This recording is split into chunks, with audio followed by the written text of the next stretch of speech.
Good morning, everybody. Welcome to the Sicilian Corner podcast. Today, I have the honor of having my younger brother, Bob Lomazzo, Dr. Bob, Robert. I mean, you have about 10 names. For God's sake. Go Talking to the mic. Get a little closer to the mic. Okay, and I'm really pleased to be here. I really am, especially with my not having any social life or any responsibility for. So this is really a treat. So thank you. That's why you're so relaxed all the time. I'm so relaxed, man. Let me tell I you, want to live to be 100 and die in my 100th birthday cake. Plop. When I'm at Happy Acres Nursing Home. What? No. Who wants to live to be 100? No, I get up every morning and I say, "Oh boy, I'm glad I'm up." Yes. So, What's your routine in the morning, Bob? First of all, you live in a condo in Stratham, yes, New in Hampshire. Stratham, yeah. And I don't have much of a routine. Patients always have a routine. I don't have any whatsoever. no routine. No routine. One thing I do is I get up now that I'm getting up there in age, and I stretch out, and I have a full glass of ice water because that hydrates your connective tissue and everything. You know what hydrates you more than water? Let me think. Water is very good. I think coffee a little bit hydrates a lot. No, No, the best thing to hydrate, Lou, What is that? milk. yes, that is true. Yes, that it? is true. Oh, you're Yeah. agreeing with me? No, I remember hearing about that a while back, which you never would think. They were saying adults should drink milk because it hydrates you more than just plain water. I stick with the plain water. Yeah. Lou, is his volume okay? Yeah, we're getting there. Okay. First of all, you and I are so polar opposite. Not really. Well, Whoa! I don't know. There was a big age difference. So in other You know, words, and that's a shame. yeah. There should Because when I was 5 years old, I want to go with you, the older brother, and you and your friends would say, get lost, squirt. You used to always use the word squirt. Yeah. Tommy, you mean Tom McDuffie? Yep.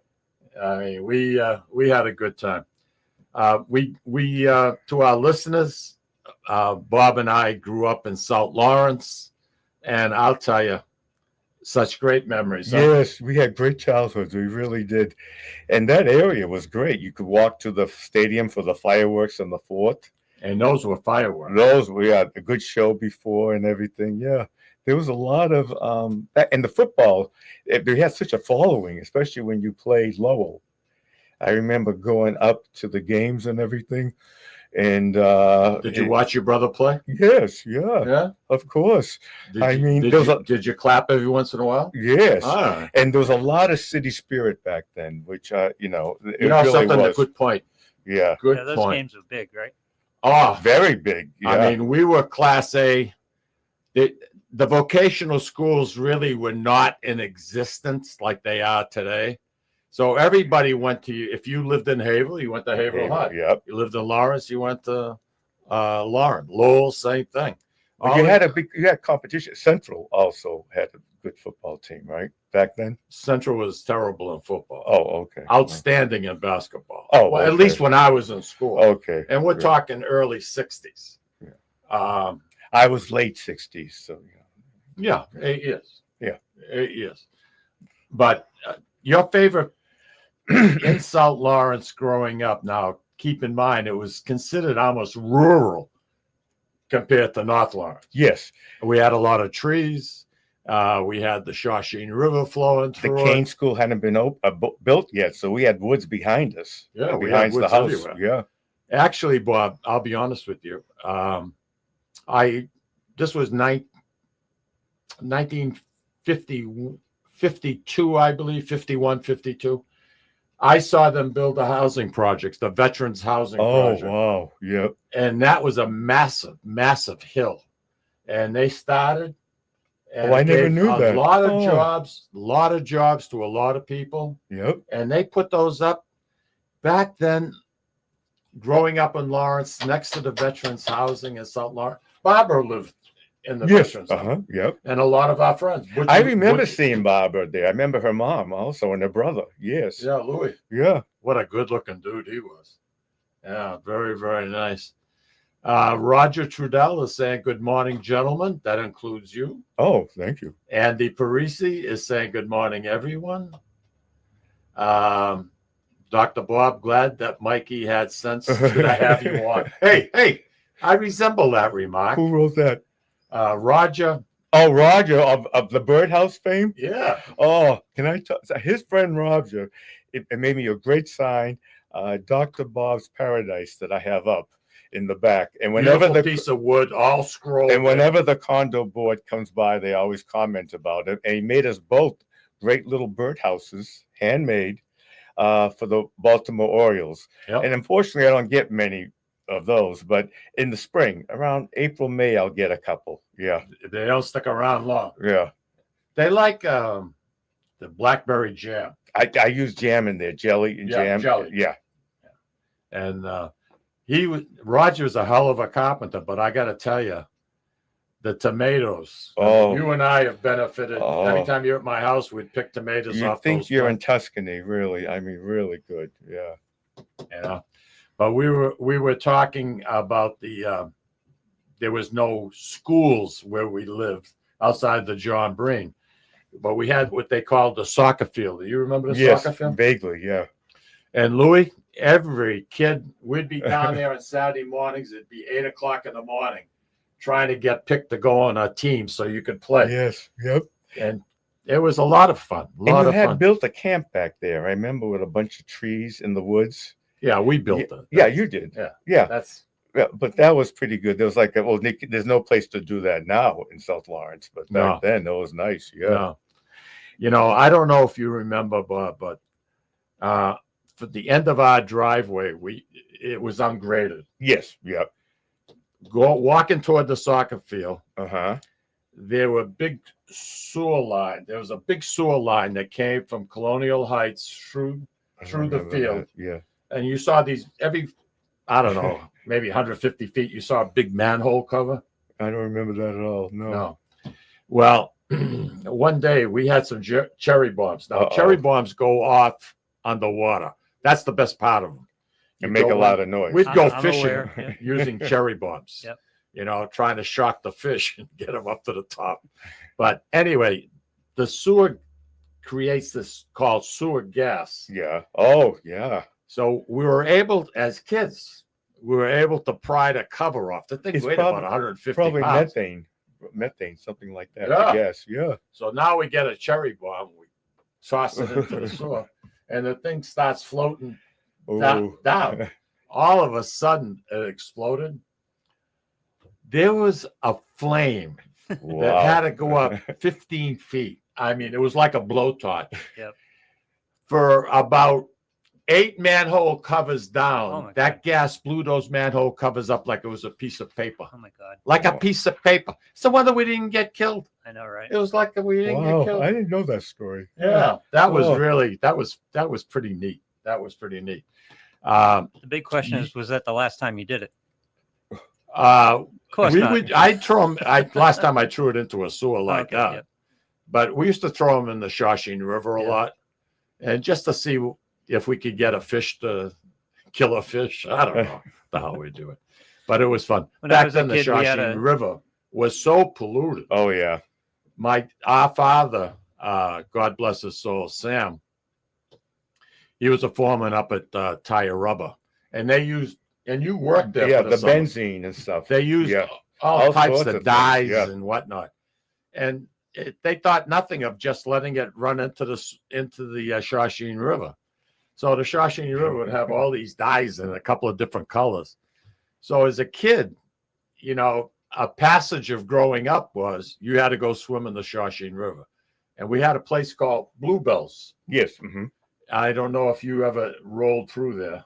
Yeah, I'm familiar with that area. Yeah. Okay. I mean, Bluebells, did you ever? I never went in the water. The No. sand was like Salisbury Beach. Yeah. Beautiful. It was like a little beach. Yeah. Yeah. It was that strain of sand that the city used to use to mix in with salt in the wintertime. Yes. They're called the pits. I mean, you'd jump in, you'd go for a swim, Lou, you'd come out, your hair would be 2 or 3 different colors. Yeah. It was a wonderful thing.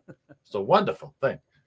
But remember I had that sandbox in the house Yeah, South that's where Lawrence. the sand. That's came where the from. sand would come from. Yeah. Yeah, because I go with Dad and we get regular sand. Yeah. More fresh sand. Yes. Yeah. Yeah.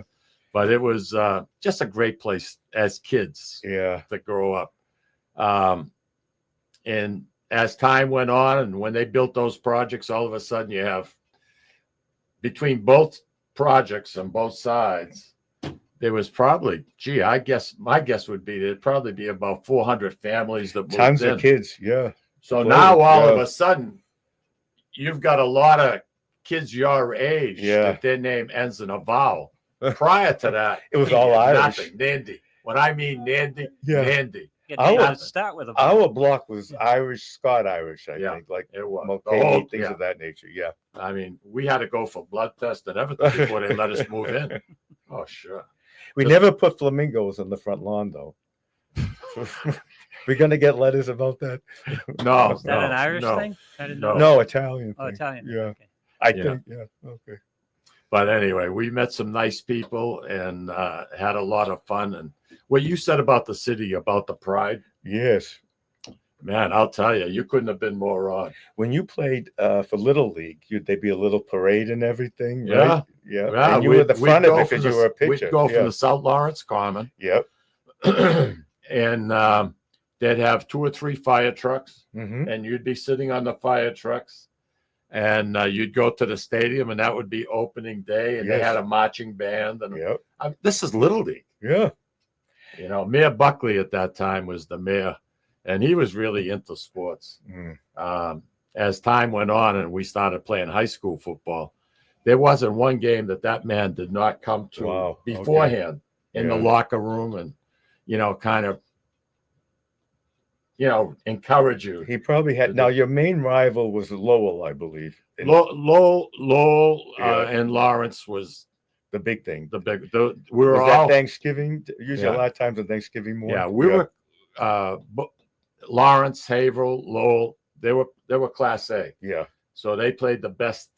Yes. And it was mostly the Boston teams. I mean, it was good football. It really was. It was very, very good football, and people loved it. And you'd have 10, 12,000 people for a high school football game.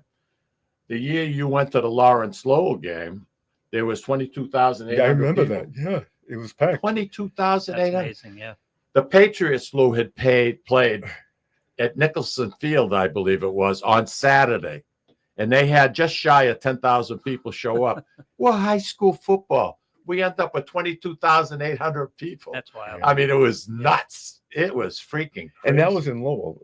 Yeah, we played in Lowell that year. Yeah. It alternated back and forth. Barbara Cody. You know Barbara? Yes. Oh. How do you know Barbara? Oh, what a sweetheart. Yes. Yes, I know. She is. She's Barbara. good people. Very nice. Barbara's saying good Yeah. morning, everyone. Oh, okay. Where's that? Now, Oh. right up there in blue. Oh, okay. Andy Yeah. Parisi, that's Yeah. Barbara's cousin. Oh, okay. I see He's it now. saying Yeah. hello, and they have this love fest they do, and they go back. Oh, okay. They go back. They go Okay. back and forth. So Roger wrote and says, "Look at the matching hairline." Oh, Well, that's true. Yeah. yeah. And We mentioned Barbara's name, and I just want to. she loves Snoopy. I just want to add that. You don't that much, but she likes Snoopy. Enough of She the sends a Snoopy. lot of Snoopy stuff. Oh, Snoopy's cool. I like Snoopy. Yeah. He has the Between right her and attitude. You guys are snooping He me has out. the right attitude on life. He really does. I just wanted to say that Barbara and I, Lou, got together. We went. There was a word back in the day called going steady. Yep. And to many of our listeners, like Nancy and Barbara and the Joanne. Joanne Yeah. and Audrey Audrey, and yeah. Marie and all, they know what the word steady meant. And Barbara and I went steady for about a year when we were 15 years old.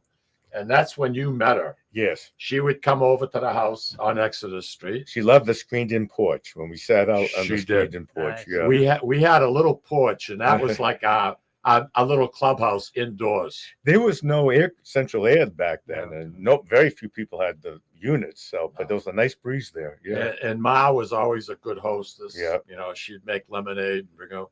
I was talking about when I used to go get the blueberries at Den Rock, Yes. Uh-huh. bring them home for my mother. and the blueberry muffins that she would make. Oh yeah. Unbelievable.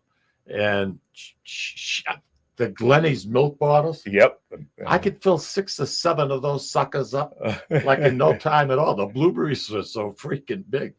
And when she was pregnant with you, she loved the blackberry, the big the blackberries. blackberries. Yeah. And I would fill up a container of those, and she just put salt, and she'd eat them like popcorn. Oh wow. Huh. That's so what that they- was at the Denmark also? Yeah. Oh, I don't remember that. We used to get on our bikes and ride down there, and of course, it was there were 3 of us. Whatever you saw one, you saw the other. Okay. Tommy McDuffie, Tommy Yamin, we were inseparable. Yes. We were inseparable. I mean, if one got in trouble, all of us got in trouble. Yeah. See, Roger's old enough to know. He says Steady met your best girl. Yes. Now, grammar school, you started from grammar school. You went to the Holy Rosary, right? Yes. And you stayed there for 8 years. Yep. And we had little Nana Messina. Yep. Right Nana there. Messina Garden lived Street. on Garden Street. Yep. I used to go there after school. The nicest lady you could ever want to meet. What a peach. That generation, it was incredible. They really were. Now, you spent more time with her than I did. You were more the paternal side. Yeah. In North Andover. Yes. Yeah. I used to get on my bike and ride down by the stadium. They used you to were be at the Breen, so it was quicker for you to go to Nana Lomazzo's. I never, I never stayed with her during school. Oh, I thought you went there after school. No. Oh, okay. No. Okay. After school, I'd run through the soccer field. Yeah. And take out my Wilcox Gay tape recorder. Oh, okay. And try and record American Bandstand, all the songs they were playing on American Bandstand. But like when you were young, like 1, 2, first, second, third grade, Ma was she wasn't working. You go home. Where'd you go then? She was living at Nana Lomazzo at that time, was not in North Andover. Oh, that's right. She was in South the Lawrence. Corner of South Union and Farnham Street.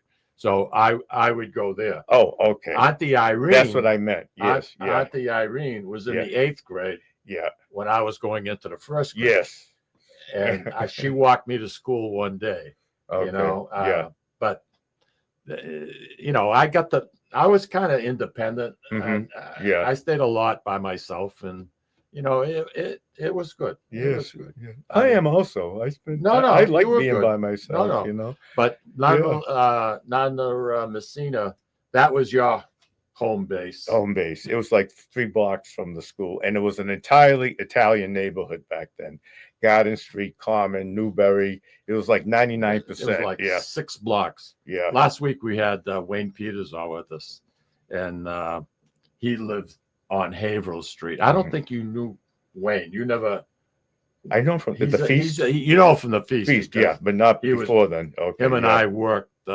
We did feast chairmans quite a bit, and he was president for I think 4 or 5 years.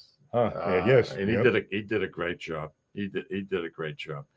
The Holy Rosary. Mm-hmm.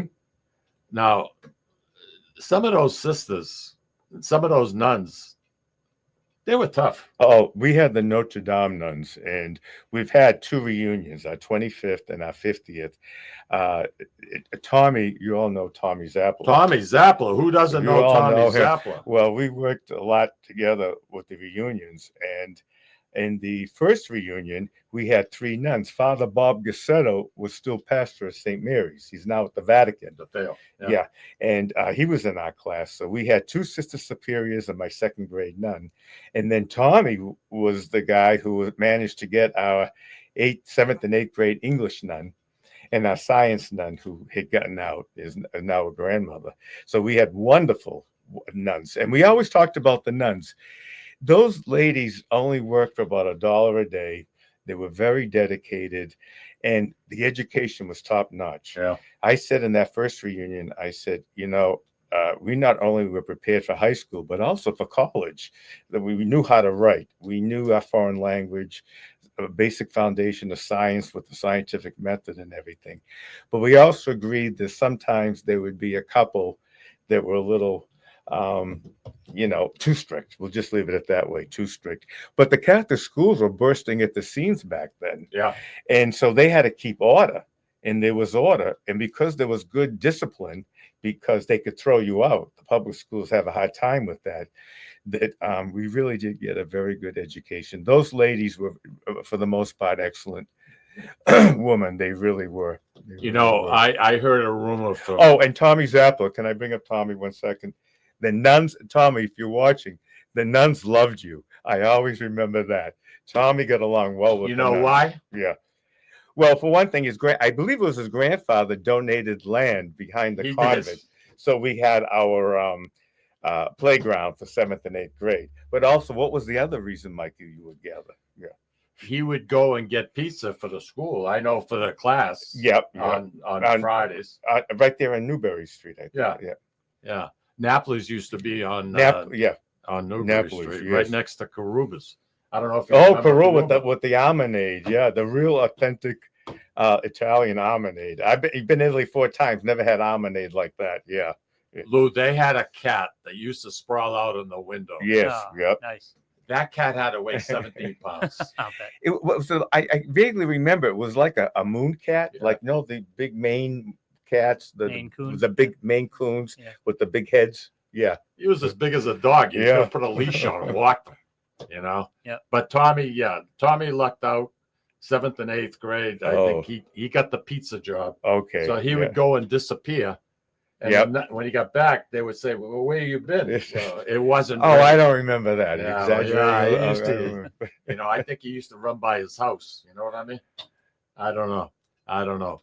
But Holy Rosary was the beginning of your education. Well, I went to the Venerinis before. That's right. The Venerinis. And I love that. Yeah. That was like a daycare run by the Venerini. It was supposedly a kindergarten nursery / nursery because they didn't have public kindergartens back then. And I loved going there. I really we learned our alphabet, Nice. a little bit how to add, subtract, and everything. And they were the Venerini nuns.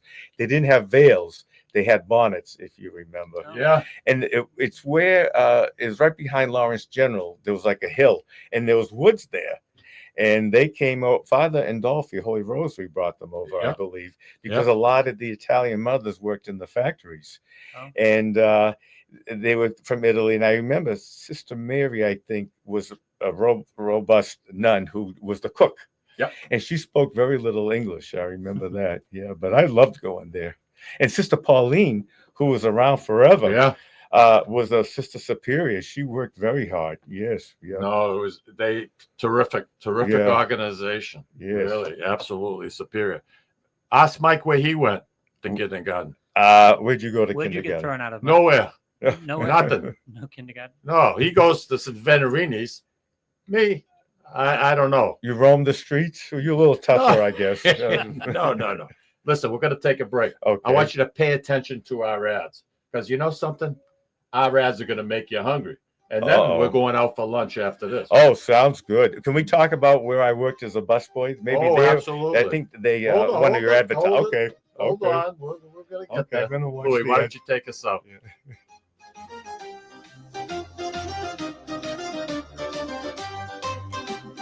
Ciao, this is Esther of You, Me, and Sicily. I want to talk to you about Tommy Amin and the great staff at Butcher Boy Market. Families, foodies, and home chefs come together at Butcher Boy to talk good food and create traditions. They offer the best in quality cuts of beef, pork, lamb, poultry, and restaurant-style steaks and chops. Produce? All of their produce is hand-selected to complement any meal or even to make it your main course. Their deli serves fresh roast beef, turkey, and beautiful imported Italian cold cuts, cheeses, and antipasto. And don't forget the Butcher Boy Bakery, featuring sweet delectables from all over the state, as well as their very own bakery. That's Butcher Boy, where the secret to a great steak is, of course, the steak. Located at 1077 Osgood Street in North Andover, Massachusetts, in the Butcher Boy Plaza. Ciao! This is Tom Zappala. Located in the heart of downtown Haverhill, the Haverhill Beef Company is a full-service, old-fashioned butcher shop and meat market that continues to be a valued family tradition since 1952. Peter and Monica Carboni's Haverhill Beef, offers individualized service from an outstanding selection of marinated sirloin tips, homemade sausage, marinated chicken, and thick, juicy Chairman Reserve steaks. Your family deserves the best, so call Peter at 978-374-4795 or visit their website at www.haverbeef.com. When you dine at Ristorante Melisse in Amesbury, Massachusetts, you feel at home while enjoying an authentic Italian dining experience not to be forgotten. From the appetizer to dessert, you won't regret your choice. Bring your cravings and appetites. They promise you won't leave hungry or without leftovers for the next day. Takeout and catering are also available. Give them a call or visit them online for the menu, online ordering, and reservations. RistoranteMelisse.com. That's RistoranteMolise.com or call 978-388-4844. Ristorante Melisse, where you're treated like family. Legacy Care Law Firm provides estate planning and elder law services to people in the greater Merrimack Valley and southern New Hampshire areas with offices in North Andover and Woburn, Massachusetts, as well as Nashua and Salem, New Hampshire. Discussing family and financial matters with an attorney can be intimidating, but our goal is to help you prepare for the future as you preserve your legacy. We help clients qualify for government medical benefits and ensure their estates are preserved for their families so they don't need to worry about their estate being wiped out by high nursing home expenses. Legacy Care Law Firm attorneys are here to support your journey toward a more secure financial future. At Catadella Funeral Home, we reinvest in our business to provide your family with the best facilities. It begins with a beautifully landscaped exterior, parking for 250 vehicles, and a comfortable and inviting access to our renovated interior. Funerals can be costly, so you should review and compare plans to make sure you receive services that are fairly priced. I invite you to experience the Catadella difference in cost, facility, and service. Catadella's honoring and celebrating the lives of the people we loved, providing exceptional care since 1929. Italian artisan cuisine combines simple, fresh ingredients with time-honored preparation to create an incredible culinary experience. At Tuscan Kitchen, located in Salem's historic Depot District, talented chefs prepare everything in-house from scratch for all to see. Guests enjoy their meal literally in our kitchen as food is prepared right in front of you. Wood ovens burn from morning till night, roasting vegetables, baking bread, and firing delightful thin-crust pizzas. Prime steaks are seared on a wood grill. A rotisserie slowly roasts marinated whole chickens and lamb, while a pasta maker creates fresh fettuccine. More than just artisan cuisine, Tuscan Kitchen features the wine bar, live entertainment, weekly wine tastings, and elegant private dining and event space. Call 603-952-4875 or visit TuscanKitchen.com to make a reservation and learn more about the culinary adventure that awaits. In Italy, cooking is an art form. Tuscan Kitchen. Experience artisan Italian. Orthopedics Northeast and Essex Orthopedics have joined forces as Mobility Bone and Joint Institute to bring improved access and outstanding medical care. While our name has changed, our dedication to exceptional care remains the same as it has for the past 30 years. Same location, 16 Pelham Road, Salem, New Hampshire. This is Cindy and Mike Kunstler, owners and operators of Four Oaks Country Club and Grazie Italian Restaurant in Drake, Massachusetts. Grazie Italian Restaurant is the hidden gem of the Merrimack Valley. Why is that? We have an incredible chef, Oscar Figueroa. In the words of local famous chef and restaurant owner Lydia Shire, Oscar thrives on hard work. He is capable and gifted. No one makes better food.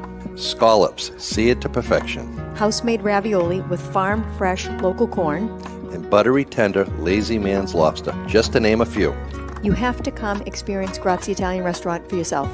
Grazie Italian Restaurant, located at Four Oaks Country Club, 80 Meadow Creek Drive in Drake, Massachusetts. Hope to see you soon.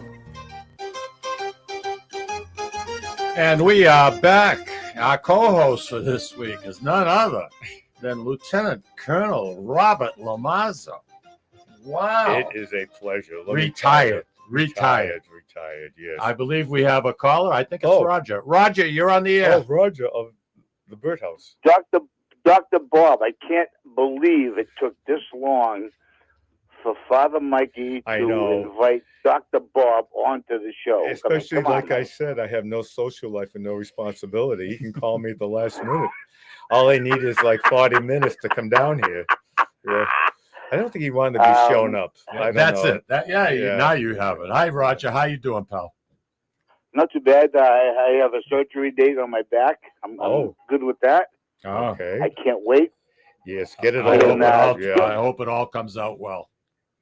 Oh, so do I. I have the utmost faith in the guy that you recommended, Dr. Horner recommended to Peter's daughter. Yeah. That's important. Yes. Dr. Horner is, let me tell you, retired, but boy, I'll tell you, nobody was better, Bob. Yes, I know. You always said that. I've always said that. It's very important to have trust in your health. You have a question for Dr. Bob? I just want to say that about time somebody you asked guys me a must question. be amateurs because Why? I've already gone through almost 4 pounds of grape jelly. Oh, really? No, We're amateurs. We're amateurs. I have every other kind of bird, you know, the nuthatches, the titmouses, the starling, everything, the doves, and Michael does too. But I only get them early on in the spring. Me too. Yeah. Yeah. Once they're there, they're there. And I also, for the first time this year, I have robins going to that. Oh, really? Okay, they just go to my. I have a lot of robins, I but have a they're lot, mostly not ground to the feeders. feeder. Yeah. But you know, it's still good. Great to see. When people visit and they say, "Where'd you get that?" I always say it was custom made. It's one of a kind, and they get very impressed. The same thing with my name, my Dr. Bob's Paradise. People like that. So thank you very much. Well, obviously you've seen Mikey's stuff, right? Yeah. Oh yes, yeah. Mikey's Paradise and Mikey's, was it Mayor of yes, Wyndham. Mayor of Wyndham, and what's the other one? I got the Blue Lady where I park my car. Yeah. There you go. Yeah, they're beautiful. Hey, Roger, enjoy this beautiful day, buddy. Oh my God, it's going to be a pleasure to work outside. I know. Good. Be careful. And good luck on your procedure. Surgery. Yeah. Thank you very much. I'm looking forward to it. Take care of yourself, buddy. Thanks for the phone call. That was nice. We talked about Venerinis. We talked about Holy Rosary. From there, Austin Prep. Tommy Zappala was there too. He was there too. Yeah, Tommy Zappala. You know, he tells me he was this football star. Did he play football? I think he did, if I recall correctly. Yeah, I think he did. What was Austin Prep? Class D. We were a small school. Class W. We were okay. Austin was a good place to go. Okay. Another person, you know Louis Nicotra. Absolutely. Right? Louis went there with us. Too. Yep. It was part of the Holy Rosary crowd. Yeah. So from there you went to Holy Cross College, and you was a loved bio it. major. The first 2 years I worked very hard because I was a science major and everything. But then after I got all those physics and calculus and a lot of the hard biology courses over with, you know, I sort of calmed down a little junior year. And then senior year, my little sister, Mary Alice Rock, I was a senior. She was a freshman from North Andover. People from North Andover, you know, from St. Michael's Parish. Yeah. She was one of the mainstays of keeping that parish going. I think she's still. And now her brother Paul is still working. I think they're on the weekends. Yeah. Right. But she just changed my life. She taught me how to enjoy life. She really did. Very, very Now, good. you were in a pre-med program at Holy Cross. It was the pre-med, pre-gen, pre-vet, whatever, the pre-health sciences. Yep. But they put a lot of pressure on people, Lou. I'll bet. If your father was a doctor, it made life a lot easier, didn't it? Or am I assuming that? We all thought that it did. That's what you told me. Yes, it helped. And the excuse was that if your parent was a healthcare professional, they knew what it entailed. So they gave them a little step up. We were told this, and we kind of thought that was true. I don't know if it was a fact. And then from there, off to Columbia. I went to Columbia University in New York. New York City, baby. I had my apartment. You helped me 5-floor walk up, bringing up my the God. furniture. The building was built in 1925. Going up and down those stairs. Yeah. When was it built? What? When was it built? 1925. It's Wow. 100 years old. We have another caller. Oh, for okay. You. Caller, you're on the Sicilian Corner podcast. Hey, Cucino. Cousin, how are you? Hey, Carl. Cucino Roberto, come sta? Oh, Carl. I think I'm almost as good on it as you were when you came on. Good morning, Carl. How are you? Buongiorno. I wanted to just greet Bobby. Oh, and that's nice of you, Carl. Yes, we have a wonderful family. We were so lucky to have good parents. We really did. And your mother, Cammie, Aunt Cammie would be on the show. she was like our mother. Oh, wonderful! How many times did we talk about Oh, and the food, Maron. Yeah, it was good. Unbelievable. For everybody listening, this is Carl Russo, and Carl is the lead photographer for the Tribune for years. Yeah, and he has been for many, many years, and pretty soon he's going to be retiring. Yeah, can you imagine that? Little cousin Carl's going to be retiring. I hope he and Susan don't get a divorce now. I don't know. Not on. I mean, Carl, good to hear from you, buddy. Yes, thank you for the compliment, Carl. Carl? Yep, I think we lost him. Okay. I think we lost him. Okay. Yep. Like I said, he's made a career out of the Tribune. Just a great guy. He went to Votech College, and then the 2-year college there in Haverhill. Oh, Northern Essex. Northern Essex, yes. Yeah. Good. And he said it was an excellent program, and you get out and not too many school loans, and you have a job waiting for you. Yeah. So the question for everybody wants to know is, where did the military enter into so Bob Lomazzo's life? How did that come to be? Well, when I graduated from Columbia, I was looking. They some good practices there in Manhattan, and they wanted, like, I saw one near Wall Street, and they said, we like Columbia, but you need experience, because if the person from Wall Street was waiting in your office for 10 minutes, you may have lost $10,000. You know what I mean? You really had to be fast.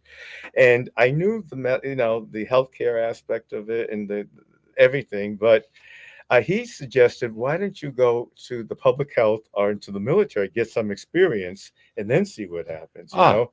So that's how, I applied, and the Air Force called me right in, and I went in only for 3 years, but I liked it so much because I used to go to the New York Dental meeting every year and see my classmates from Columbia, and not for anything, but as time went on, they kind of looked work weary, like they were 5 years older than I, 10 years. In the military, we were busy, but we could take care of our patients. And I know today, it wasn't a quota. In the 1990s, when insurance, the medical side had it, but the dental side had it, they were dictated a lot from the insurance, what they tell me, and they had to keep busy and everything. So I love the military, and they had great assignments. You visited me one place. Yeah. I drove down to Maryland to go visit. Yeah, I was stationed in D.C. at Bowling, which is in Washington, and sometimes I go over to the Pentagon. They had like a little Air Force clinic there for like generals and everything. Most of everybody from the Pentagon and the Air Force came across the 14th Street Bridge. You loved it. To Bowling. Loved it. And you and Lucille, another fun guy. And Lucille was great. I mean, really, she was fun. She was always ready for anything. He said, I'll be there about 2:30. Would you believe that he drove in the parking lot directly at 2:28 or something? And that's the beltway of DC. I don't know how you did that, It's crazy. We have another call for you. Carl's back. Oh, Carl's back. Yeah. Sorry, Carl. We seem to have lost you. Yeah, it was. We got cut off right after that comment about divorce. Oh, okay. You think it was Susan? You think it was Sue? Word about me retiring and then getting a divorce or something. My wife's getting a divorce. The correct English is my retiring. When you say me retiring, it's like a hanging participle. You went to Holy Rosary. My retiring. Go ahead. Listen to this. I just wanted to say, Bobby, it's nice seeing you. And same here. Yeah. Listening to you talk about, the neighborhood and everything. And when you mentioned Wayne Peters, I wanted to say he was my basketball coach. Yeah, I know. I went to Holy Rosary School. Yeah. And he was the basketball coach, along with it was Tony Campagna. Sure. Oh yes, Tony was very close friends with your cousin, your brother Carmen, correct? No, not Campagna, not the lawyer, but Tony. I'm mispronouncing his last name. Oh, okay. I'm thinking of Campagna, the lawyer. Okay, I'm sorry. Right. But he was where Wayne Peters went to Central Catholic. Tony was an athlete at Lawrence High School. Oh, okay. But they were friends. They were friends, and they were both the coaches for the Holy Rosary basketball team. So that's how I knew Wayne, and then got to know Wayne when I became a member of St. Alpheus Society. Yes. After all those years, seeing him again, So yeah. How long have you been with the society, Kyle? It's been quite a while. Since '97. Oh wow! Okay. Yeah. Very good. He was the year before me. Okay. Because Dad passed away in '97. '97 December. Yes. Okay. Yeah. Right. Right. Michael and I are in the first group photo taken in modern times. Yeah. Mike and I are in that photo together. Oh, okay. Huh. Hey, Kyle, I appreciate you calling in, pal. Yes. Take care now. All right, guys. You have a good weekend. Yeah, you too. Say hi to Susan for us, will you? I will do. All right. Bye-bye. Another sweetheart. His wife is wonderful. Eesh. Yeah. And she is very dedicated to Holy Rosary Church. Now Holy Rosary Shrine. Yes, she did a lot of work for A lot them. of work there. She was the Mary Alice. Yeah. Oh, yeah, that's right. She's the Italian Mary Alice. Yeah. Mary Alice is the Irish. Very Okay. good. Yep. Listen, I'm going to take a break. And when we come back, we're going to try. We have a new segment. Okay. And this is in your honor. Oh, okay. Okay. And the name of the segment It's is a going to segment deluxe. Okay. Yeah. Segment deluxe. This is my honor. because Yeah, of okay. Yeah. you. Okay. All right. The segment is going to be called, and we're going to do it like once every couple of weeks. There's nothing set. And we're just going to have a little fun with it. But it's called, are you ready? Mikey, tell us more. Oh, okay. Okay. So, Okay. Louis, why don't you take us out?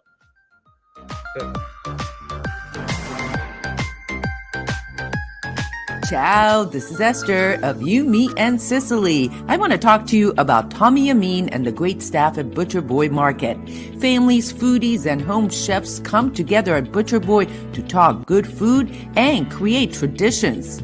They offer the best in quality cuts of beef, pork, lamb, poultry, and restaurant-style steaks and chops. Produce? All of their produce is hand-selected to complement any meal or even to make it your main course. Their deli serves fresh roast beef, turkey, and beautiful imported Italian cold cuts, cheeses, and antipasto. And don't forget the Butcher Boy Bakery, featuring sweet delectables from all over the state, as well as their very own bakery. That's Butcher Boy, where the secret to a great steak is, of course, the steak. Located at 1077 Osgood Street in North Andover, Massachusetts, in the Butcher Boy Plaza. Ciao! This is Tom Zappala. Located in the heart of downtown Haverhill, the Haverhill Beef Company is a full-service, old-fashioned butcher shop and meat market that continues to be a valued family tradition since 1952. Peter and Monica Carboni's Haverhill Beef offers individualized service from an outstanding selection of marinated sirloin tips, homemade sausage, marinated chicken, and thick, juicy Chairman Reserve steaks. Your family deserves the best, so call Peter at 978-374-4795 or visit their website at www.haverhillbeef.com. Sisters and co-owners Antoinetta and Elisa brought their family authentic Italian recipes from Molise, Italy, and a warm and welcoming dining experience to its customers at Ristorante Molise. The combination of their meals made from natural, homemade, fresh ingredients, and your time with family and friends together at dinner time is unmatched. Located in Market Square in the heart of Amesbury, they're open for dinner Tuesday through Sunday from 3 to 9 p.m. and are available for private parties during off hours. For reservations, call them at 978-388-4844. That's 978-388-4844. Legacy Care Law Firm provides estate planning and elder law services to people in the greater Merrimack Valley and southern New Hampshire areas with offices in North Andover and Woburn, Massachusetts, as well as Nashua and Salem, New Hampshire. Discussing family and financial matters with an attorney can be intimidating, but our goal is to help you prepare for the future as you preserve your legacy. We help clients qualify for government medical benefits and ensure their estates are preserved for their families so they don't need to worry about their estate being wiped out by high nursing home expenses. Legacy Care Law Firm attorneys are here to support your journey toward a more secure financial future. At Catadella Funeral Home, we reinvest in our business to provide your family with the best facilities. It begins with a beautifully landscaped exterior, parking for 250 vehicles, and a comfortable and inviting access to our renovated interior. Funerals can be costly, so you should review and compare plans to make sure you receive services that are fairly priced. I invite you to experience the Catadella difference in cost, facility, and service. Catadella's, honoring and celebrating the lives of the people we loved, providing exceptional care since 1929.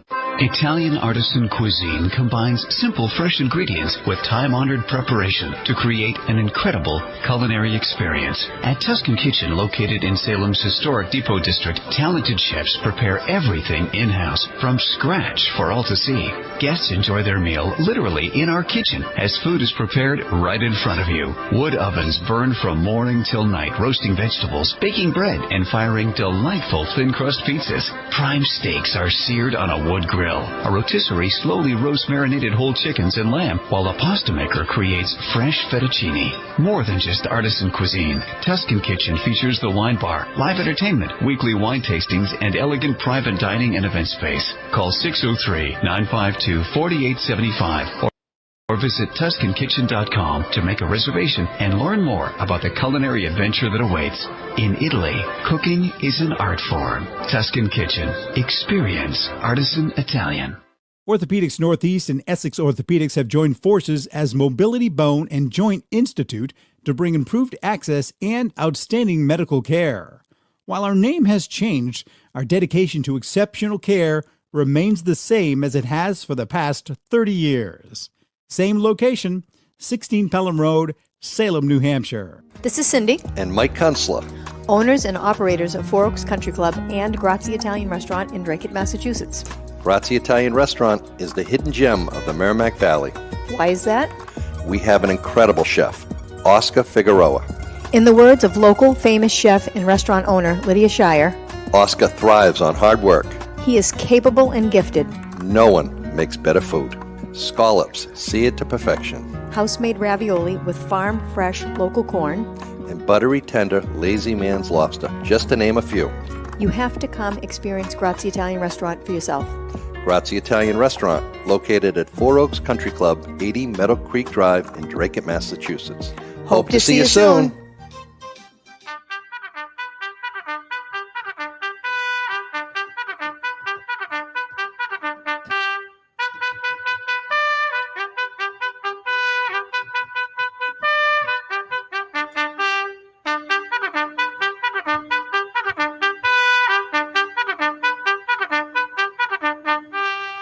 Mikey, per favore, tell us more.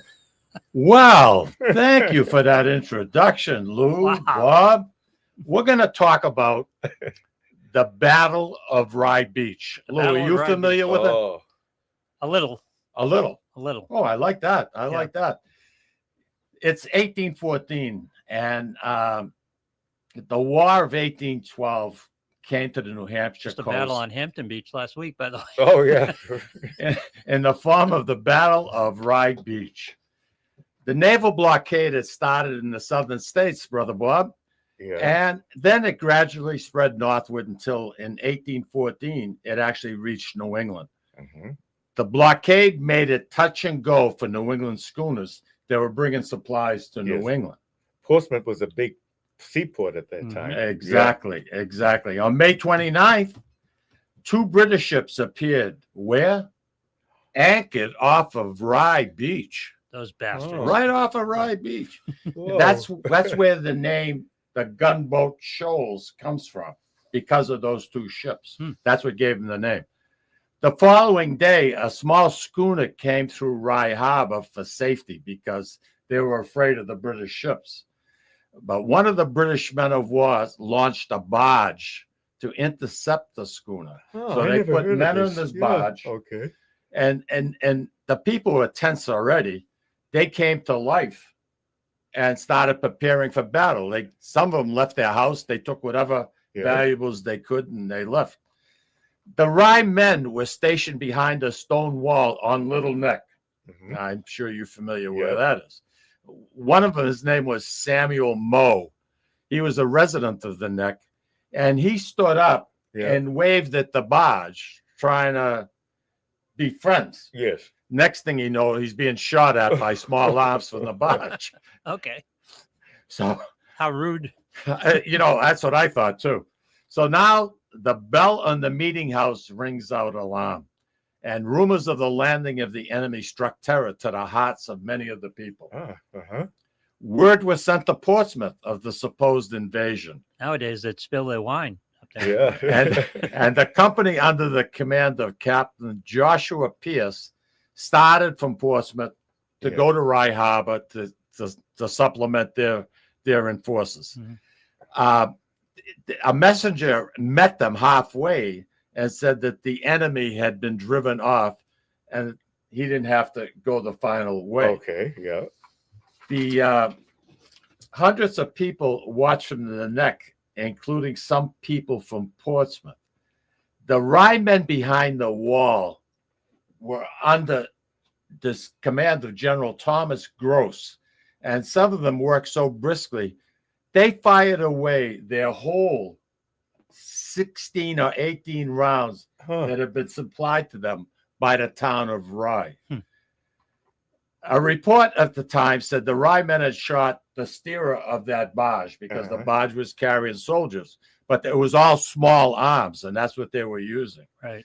But no one really found out whether he had been killed or not. And finally, that schooner that was in the harbor made her escape in the darkness to Portsmouth to unload her supplies. Later that year, at a town meeting, they voted to raise a committee for the defense of the harbor. It approved, Louis, a sum of 50 cents, 50 cents a night for anyone standing guard.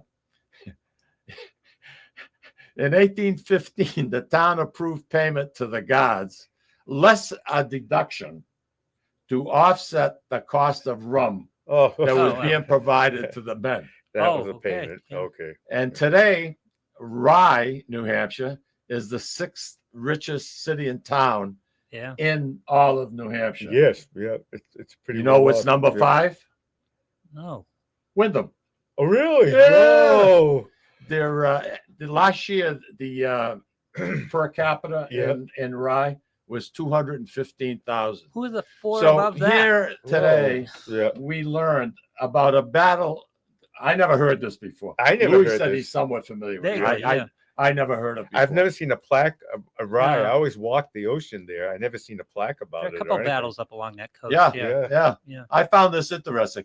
So we're going to do this Mikey, tell us more segment. That's Every my, once it's in a my while. idea, you know. I'm the one that. It was your idea? It was my idea. Nice. Yes. I like it. You're good. Nancy DeMarco has joined us. She says, I'm sorry I'm late. Yeah. But anyway, that's the story behind the Battle of Wow. Rye. I want to get back to you and you working at the Butcher Boy at the steakhouse. At the restaurant, yes. That was one of your favorite. Yes, because I just saw the commercial. Yes. I loved it there. I worked there in high school. And Yvonne, the sister of the Yamin what a family, peach. was my boss. And she was an incredible businesswoman. She was well ahead of her time, I think. And then her sister-in-law, Ann, she always wanted me to work with her in the lounge on Saturday night. Then about 10 o'clock, she'd get up and she would sing Tiny Bubbles. Did you know Tiny Bubbles by Don Ho? Yep. But she would go into the song Tiny Bubbles. Here's to the butcher boy. She would Get change everybody the words. singing along. And everybody by that was a time was character. singing around. Yes. But when it closed, and I always They had a tell, fire. yeah, no, that was the first restaurant. Yeah. Then the second one, they sold it because they got an offer they couldn't refuse. Yeah. I would say I worked at Butcher Boy Steakhouse, and everyone would say that was the best steaks they ever had. And a lot of the females liked their lobster pie. Remember, Lobster pie was very popular. remember with Chef us. Leo, I think was Yeah. his name in the kitchen. He would Leo, make the yeah. lobster pie. But that was good for me. I really enjoyed working there. Kids should have a job during high school. It teaches you a lot. Is anybody making a lobster pie anymore? You know. Yeah. I mean, you look at the Hilltop. The Hilltop was famous for their steaks. Yeah. On Route 1, they were known for their steaks, Yeah. but also their lobster pie. Lobster pie, and that was Butcher Boy also. Yes, Auntie Ann loved They were Butcher. the Jafridas and the Amins, Billy Amin. They were very close. Oh, I didn't know that. Friends. Yeah. Okay. Yeah. So it was a lot of what they were doing at the Hilltop. The Butcher Boy picked up too, and I think that's where the lobster pie. I want you to tell Lou and our listeners about the day that we rented a little putt-putt boat, motorboat, out of Hampton Beach. Hampton Harbor. On Hampton Harbor. And we went out into the surf, which it was just such a small boat. And the engine. And where were we heading? We were doing the coastline, heading toward the rocks. Yes, towards Salisbury Beach. And it conked out, and some good Samaritan towed us back. And I was worried because So you two Italian kids hopped in a boat in Hampton, and you're going to go to Salisbury, without knowing what the hell you're doing. And I'm off the shoreline. And Michael's worried about the surf. I was worried I'd be late for work. The boat has got about 6 inches of water. I was always in time, and I was worried if I'd be late to go for work at Butcher Boy. So now I'm trying like crazy to get the motor started, and I can't get that damn thing. Yeah. So T-shirt, waving it. A boat sees us, pulls over. He says, you having a problem? I says, yeah. I says, the boat's out of Hampton. He says, I'll tow you. But like two idiots, we decide to stay in that little rowboat while he's towing us. Yep. Big mistake. Yeah. Big mistake. So now we pull into where we rented it from because he's worried he's going to be late for work. I'm worried we're going to be in freaking China. Right. And anyway, long story short, the guy says to me, you're going to have to pay for a boat, new motor, all. I says, you gave me a piece of crap to use that I didn't do anything to it. It just stopped. And we didn't end up paying him anything. Nice. Nothing, zero. I just left. Nice. I never heard nothing. But he's worried he's going to be late to get to the Butcher Boy. It was the nuns training. It was the nuns training. Always on time. Tommy Zappa will agree with me if he's listening. Yeah. But we had a lot of fun. Am I ever late for anything? No. Never. No, the good old nuns That's training. just respect right there. We had respect back then. Those ladies worked out, and the priests were nice also. Father Natali, and I remember vaguely Father Andolfi when I was at the Vinarini's. Everybody, like I said many times in this show, you had neighborhoods, you had Italian grocers, you had Italian doctors. Everything was geared. If you were Irish, it was all Irish around you. It was like, and you didn't have parent supervision for anything. You nothing. Just went. They and never worried. You had about, 5 mothers watching you. Yeah, right, you never worried about anything, happening bad, and it was just a different era. It really was. It gave us imagination because you just get a bunch of kids together. Remember the fort? You taught me when we used to build a fort in those woods, and you taught me to go out right about dusk and very gently spray with the watering spray, and then it would freeze. And my fort was always the last one to be. The fort would be there till the end of July. It was like petrified, and that's how you did it. Yeah. And we mentioned that at the house on Exeter Street, the screen porch, I'd put a hole through the screen so I could put my BB gun. We had a street light across the street, right in front of the Yamin house. Yeah, right in front of the Yamin, the Butcher Boy. And I would practice trying to get that bulb. And once in a great while, I'd smash it, and it would go out. Next day, they'd come and fix it. Sometimes Next night, I'd break sparks. it again. Did something catch on fire? Sometimes there'd be like sparks when you did that. What caused that? I don't know. Yeah, I remember that once. I don't know. Yeah. Dad says, where the hell are these holes come in the screens? He said, letting mosquitoes in. We put some black tape over it. Yeah. But we lived out in that. We lived on that porch. Yeah. And coasting on Phillips Street. Phillips Street. They used to shut off the cars. No cars could go up Phillips Hill, and we'd come down on that was hill a good steep hill. And when I inherited your Eagle, was it the sled? Yeah. And I brought it the first time. All the older kids knew that was your sled. Yeah. I used to wax that thing. Yep. I mean, I take her candles out of the dining room. Be out from there. S&H green stamps. Oh, God, yeah. My mother was the queen of S&H green stamps. Really? Yeah. Sarah? Yep. We'd go shopping, and she couldn't wait. She'd have her little sponge, and she'd wet them, and book by book by book. When we moved to North Andover, I think most of the stuff that we went in that kitchen was. It may have helped me go through college. I don't know. But the military was a good experience. Oh, the military. I had great assignments. North Carolina, Washington, D.C., Pease Air Force Base, California, and the best, Izmir, Turkey. There was no base there. We just lived downtown, 2 million people, a lot of uniforms. History. We had to wear uniforms. But when I got home, I had to take it off. We weren't. That's what I meant. Oh, yeah. And it was just great. And I did the British, the Italians, all the NATO people and everything. Wow. That was my favorite right there. And they shipped over my little white Toyota Corolla. So I drove everywhere on weekends. Holy cow. You had to have the catalytic converter taken off. Taken off. Oh, yeah. Because they didn't have unleaded gas there. Oh. So, and I had paperwork. And then when I came back, I had to prove that I had the catalytic converter put back on. How did it run on unleaded gas? Yeah. It was fine. It was fine because that's all they had there. And the taxi cabs there were like the little white Fiats. Yeah.